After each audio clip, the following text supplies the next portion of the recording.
And welcome to WizeUp. I'm Paul Arthur. Glad you could join us today. Looking forward to today's topic too, talking about freedom.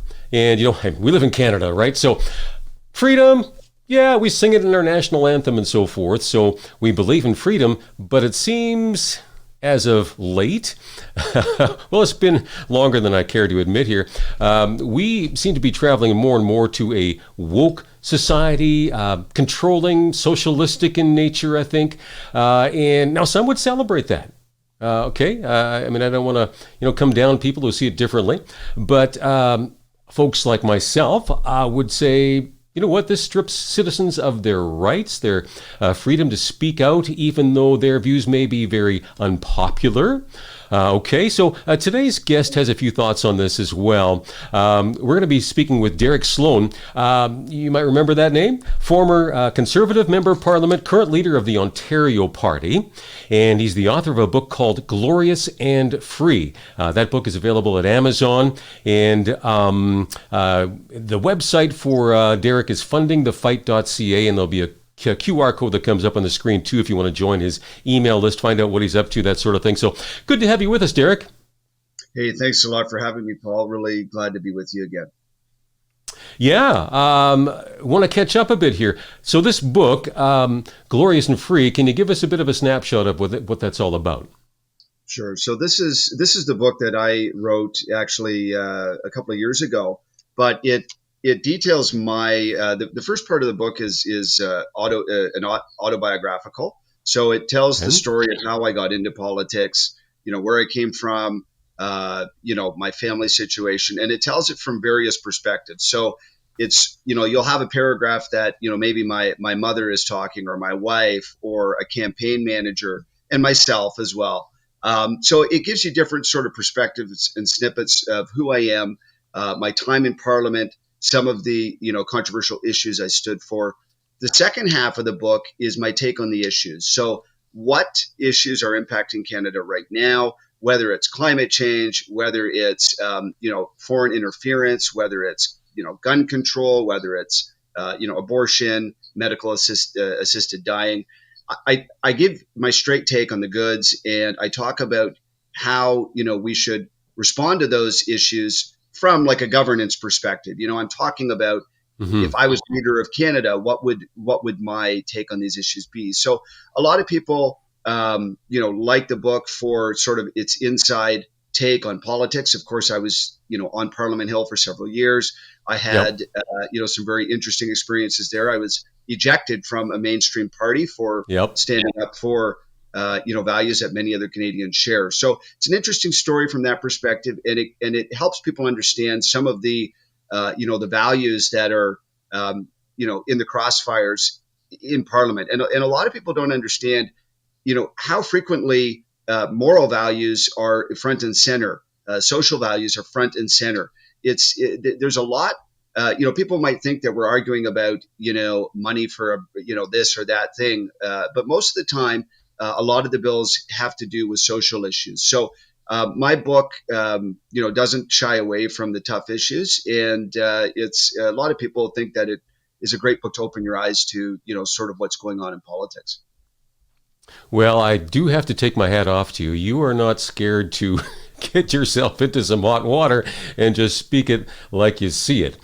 You have some concerns about Canadian citizens losing their freedoms, freedom to speak freely, to express unpopular viewpoints, as mentioned earlier.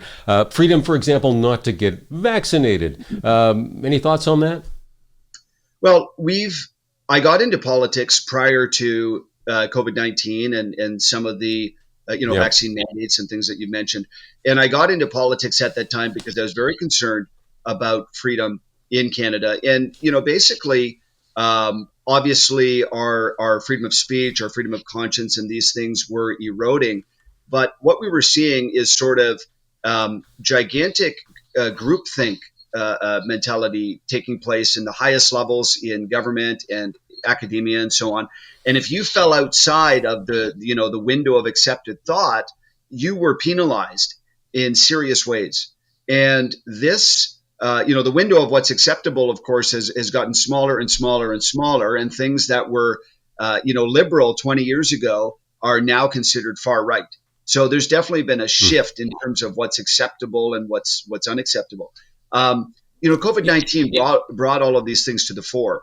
So in the context of what was considered to be a crisis, and in many ways, the data and the numbers they were using was inflated, or we know that now. Right. So there was an atmosphere of sort of absolute fear and crisis that was not necessary. But in that atmosphere, they really honed in on the if you're not with us, you're against us mentality. And anybody who had alternate ideas on how to deal with COVID-19 or what should or shouldn't be done was completely ostracized. There's a whole slew of doctors and nurses who had different opinions about how to treat COVID-19, the nature of COVID-19, this kind of a thing.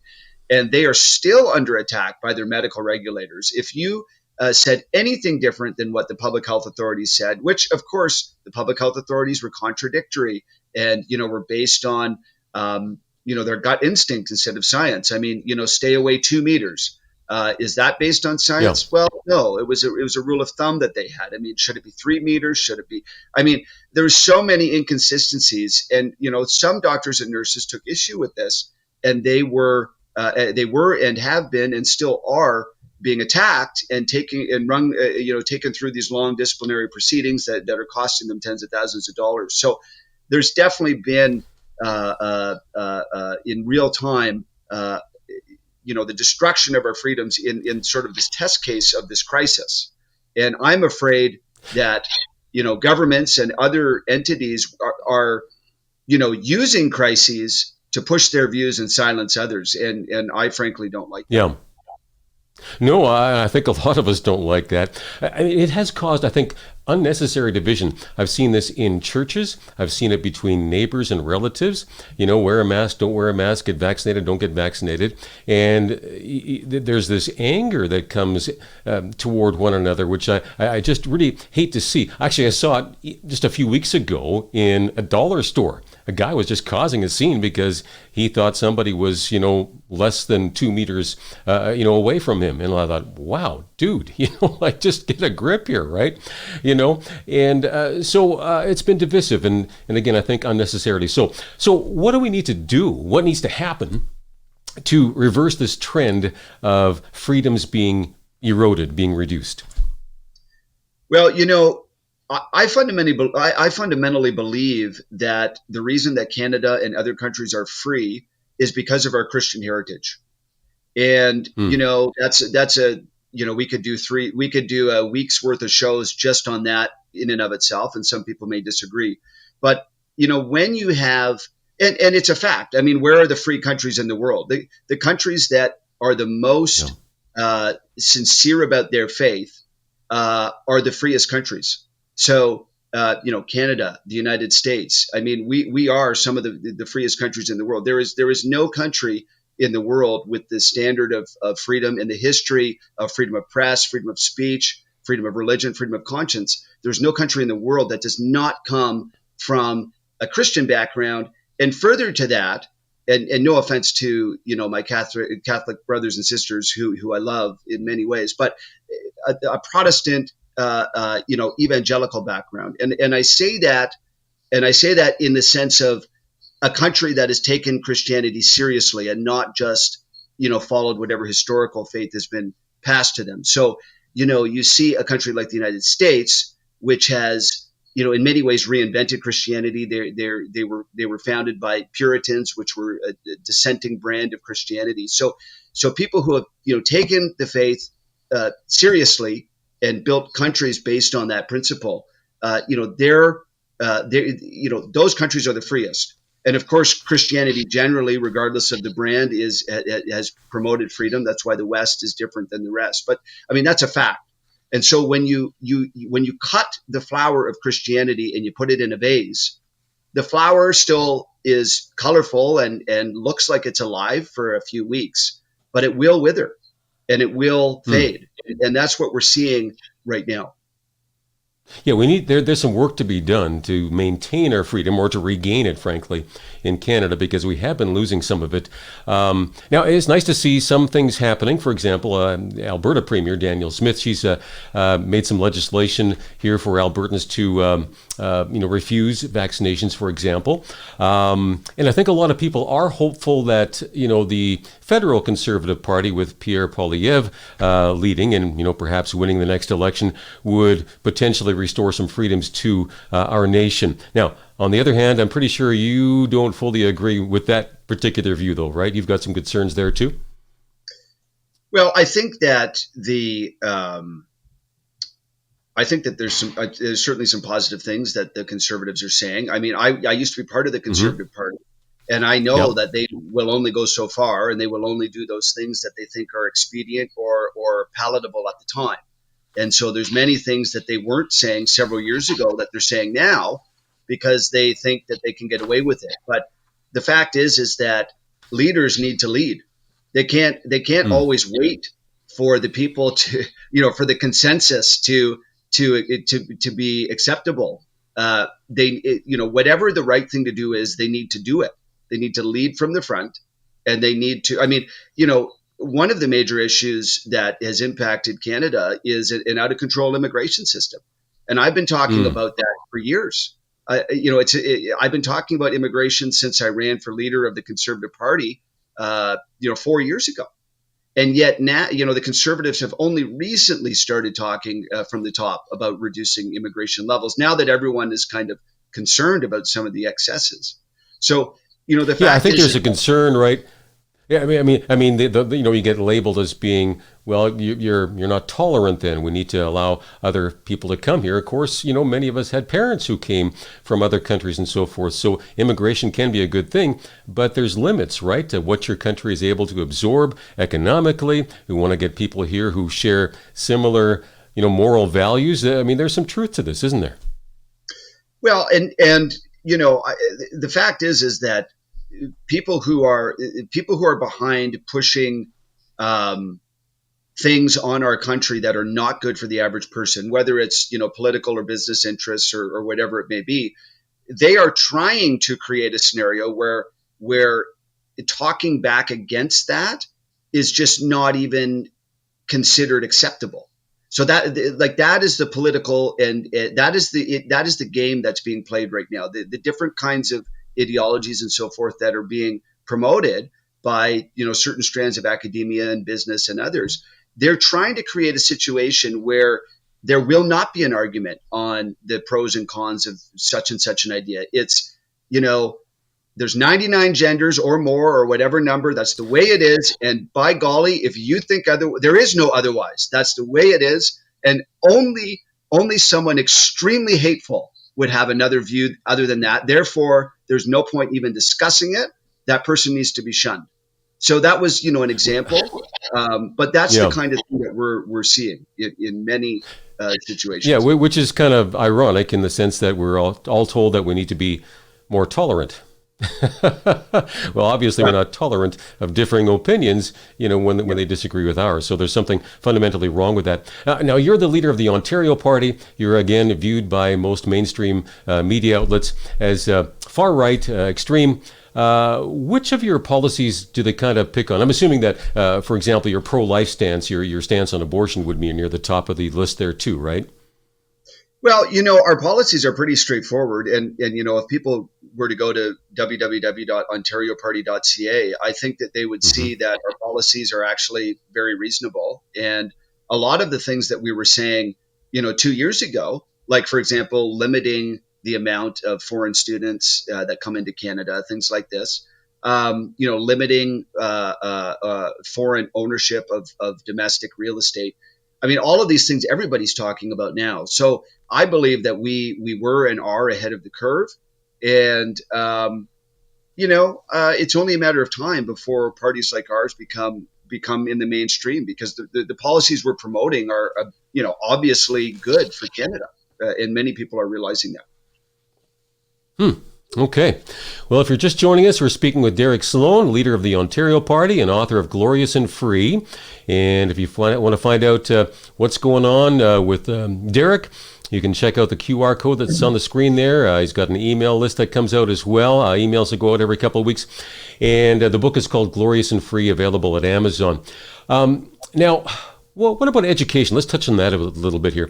I understand that you would actually introduce something called a teacher activism ban. That's interesting because just recently we saw a Toronto school, I believe it was a junior high school, take students on a field trip. A lot of parents outraged about this because they ended up at an anti-Semitic pro-Palestine rally, even though parents were told that this is going to be an educational opportunity to learn about indigenous activism, the environmental justice and human rights.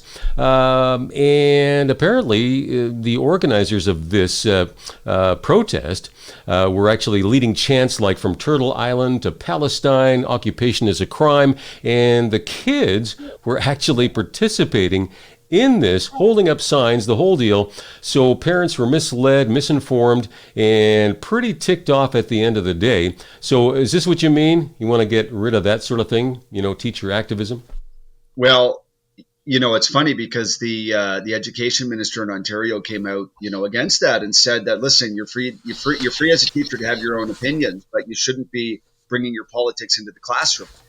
And that's what we, of course, have been saying for years. The introduction of politics and other ideologies, belief systems.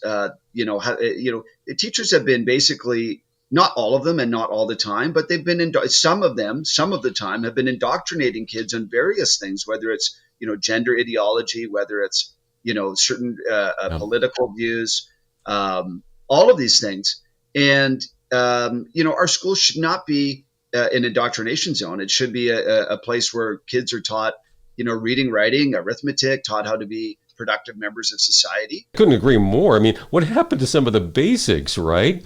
I just saw a report here that showed in Ontario in particular that roughly half of students did not measure up to provincial standards in math. That's pretty important if you want a job out there these days. And so, that's a failing grade for the education system. So what's happening? I wonder if we're just way off tangent here, worried about teaching, like kids about, 99 genders or whatever it is, rather than sticking to the basics of things they need to, to succeed in life. Well, the kids' abilities to do hard skills and all that has been declining for some time. And in its place has been, critical race theory, where teaching kids that Canada is fundamentally evil and like an oppressive country. And right. And if you are European descent, you are automatically partake of those sins, whether you have done anything, whether your dad could have immigrated from Hungary 20 years ago. But if you're, white skinned, well, then you're just as guilty as anyone else who's done anything. So there's just a lot of, saying that kids are fundamentally this or that based on their skin color used to be called racism, but now it's taught under the guise of critical race theory. As an example, you have gender ideology, teaching kids that gender is a social construct. Doesn't matter if you're born male or female, you can be whatever you want. You can be male, female, or any other, number of genders that you decide that you are. So this kind of thing is shouldn't be taught in our elementary schools. It's just obvious. Yeah, and I think there's a lot of people who agree with what you're saying. I think you talk to people at the average coffee shop, and when you read mainstream media, it sounds like no, everybody's on board with this, but I'm not sure everybody is. I think more and more people are speaking out saying, no, this is wrong. Our kids need to get a proper education. You know what? Leave the indoctrination, your personal opinions on some of these moral issues. That's up to the parents to teach. That's not, your job. So, I think you would see yourself as a social conservative, and social conservatives would agree with you. And again, I think more and more of, even non-social conservatives. But for those who are involved in politics and consider themselves social conservatives, any thoughts on their future in, conservative political parties across the country? Is there any room for them, or is it pretty much the door, shutting? Well, mainstream political parties have been, have had a cagey relationship with social conservatives at best, and they'd prefer that they would kind of donate and volunteer, but otherwise just kind of be quiet. I'm not going to. I don't trust mainstream political parties. So that's why I'm in a non-mainstream political party, and we're doing Mm. just fine. But yeah, I mean, I think people should try and get involved wherever they can. And really, the future is really with social conservatives, because I mean, so many issues now are relating to social conservative issues and family issues, and we're seeing them take center stage in so many different countries around the world. And it's really only a matter of time before that happens in Canada, and it is happening, um, and it will continue to happen. Hmm. Now, okay, so Ontario Party, again, considered a fringe party. You haven't won any seats. Now, I think you did, I think roughly close to 2% of the votes in the last provincial election, if I remember correctly. So, where do you, again, most parties like yours hardly ever win a seat, very rarely. So, where do you see your party going? What has to happen in order for you to win even a one seat in Ontario? Well, last election was our first election. We our Yep. first election running a large slate of candidates, and the first election that I was leading that party. So even though we ran 105 out of 124 candidates, we still didn't have a full slate. We only had 6 months to Hmm. prepare, and we did very well. We got Right. 85,000 votes roughly, given that time. Okay. But honestly, there's nowhere to go but up. I mean, and 2% on average doesn't sound like a lot, but we had lots of people with 10%, 8%, 15% even of the vote. So, um, you You're know, saying in a specific riding that they were running yeah, in, they actually you got as high as 15% of the vote. yes, yes, that's right. And we had Okay. people, we had Right. people, 10%, 8%, 5%. We had multiple people in that, 8, 9, 10, 11% up to 15% range. Um, and listen, that's a lot. And we have to remember in this game, the liberals, conservatives, these other parties, they've had, you know, 30, 40, 50, 100, over 100 years sometimes to build their brand name. So we can't Hmm. expect to win it all. Like if it took me 20 years to win, I mean, that's nothing in the scheme Hmm. of it. And the thing is you're winning along the way, because it's not like you have no influence until you win it all. If you get even, I mean, we got 2% of the vote, but there were other freedom parties that were out there as well that got a couple percent of the vote. So the freedom groups got nearly 5% of the vote. Once you start Okay, getting that's five, interesting. six, seven, eight, 5, 6, 7, 8, 9%, the mainstream parties look at you real hard. They like that is Hmm. a Okay. danger zone for them. A big part of this, I think, as well, is media coverage. Again, mainstream media, we know they tend to lean left. We've seen that over and over again. So, how do we bring back honest, trustworthy, unbiased news that would share some of your views with the public rather than basically ignoring you and not letting that voice, speak out? Well, we did get some mainstream coverage, and we advertised on Okay. mainstream television Mm-hmm. channels. But I would also say, mainstream media is less and less important. I mean, most people get their Mm. news off of Facebook, off of X, or Twitter, as it was used to be Yep. called. So there's so many options for you to get your message out there. Door knocking, social media. And so we had no issue with that. It was just a matter of, when someone's never heard of a party before, um, it takes some time to feel comfortable to vote for them. And it takes a few election cycles. So I have no I have no doubt that we have nowhere to go but up from here. I mean, we entered that race, so people are more familiar with us, and we have nowhere to go but up. But can I mean, the first past the post system is a challenging system to sort of get Right. in, Yeah. um, but it can be done. Okay. Well, I think what's going to happen, I mean, basically, for minds and hearts to change, to think along the lines that your party thinks here. It has to come from the bottom up. So there needs to be, how can we change people's minds to think similarly? I think part of it, of course, is prayer. The church basically to rise up and model, these biblical principles to people, and hopefully that gets contagious on people as well, right? Well, and I think people are warming up to the kinds of things that I'm talking about, whether they realize it or not. And we're seeing, I mean, even in the United States, in the presidential race that's going on right now, we're seeing, Kamala Harris, who, has been in favor of a lot of really far left things. She's running as a very centrist candidate. So the political, she's not talking about defunding the police at all. She's basically distancing herself from that type of, rhetoric. And I have to apologize for jumping in here. We're just actually running out of time here. But yeah, and I think there are some things that are beginning to change. So that's good news for your party that way. So thanks so much for being with us today, Derek. Much appreciated. Really glad to be with you. Thank you so much, Paul. Anytime. You bet. So Derek Sloan, again, you can check out his book, Glorious and Free. It's available at Amazon.